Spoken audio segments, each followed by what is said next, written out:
Hello সবাইকে, good afternoon. আপনাদের সকলকে স্বাগত।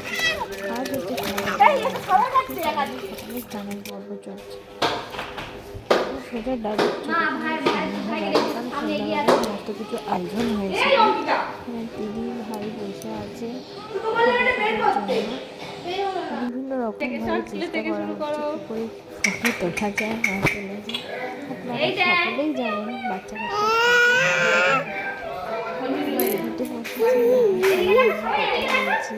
আমার সাথে এখানে নানা রকমের ফটো তোলার চেষ্টা করা হচ্ছে।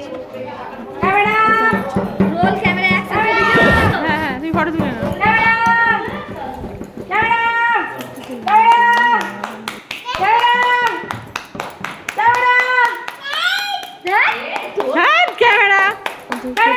থাকার জন্য এদিকে ফোকাস করানোর জন্য কথা বলানোর এখানে বাচ্চারা খেলতে শুরু করে দিয়েছে। ওরা ওদের মতো নিজেরা খেলছে। এবার শুরু হবে কেক কাটার আয়োজন। কেকটা কেমন হয়েছে অবশ্যই সকলে কমেন্ট করে জানাবেন। সোনা বাবার ডাক নাম পোকো, আমরা ওকে সবাই পোকো বলে ডাকি। কেক নিয়ে আসা হয়েছে। সোনা বাবা বসে গেছে কেক কাটার জন্য। মা বাবা দিদি বোনদের সাথে সবাই বসে আছে। দিদা ঠাকুমা সবাই সবাই সবাই পরিবারের সবাই আছে এখানে কেক কাটা যখন হচ্ছিল। এই হচ্ছে আমাকে তো কেউ ক্যামেরা করে দেওয়ার নেই, নিজেকে নিজেই ক্যামেরা করে নিলাম। এখানে কেক কাটা চলছে, দেখতেই পাচ্ছ সবাই এখানে কেক কাটা চলছে।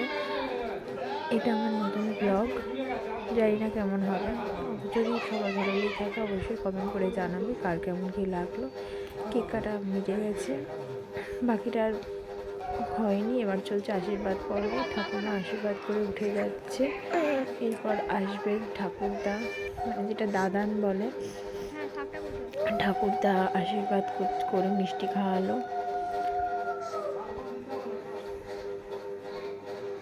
কি খাওয়াবে না খাওয়াবে বুঝতে পারছে না বাবা, তাই সব কিছু একটু একটু করে হাতে নিয়ে আর গাল মুখের মধ্যে দিচ্ছে। ও যখন অন্নপ্রাশন হয়েছিল তখন ওর 4.5 মাসে অন্নপ্রাশন হয়েছে। ও ঠিকঠাকভাবে তখন খেতে পারেনি, তাই ইচ্ছা ছিল একটু ভালো করে যখন 1 বছরের জন্মদিন হবে তখন একটু সাজিয়ে গুছিয়ে ভালো করে খেতে দেয়। এটা হলো সোনা বাবার দিদুন আশীর্বাদ করছে। সবাই এইভাবে সবাই একে একে আশীর্বাদ করে নেবে।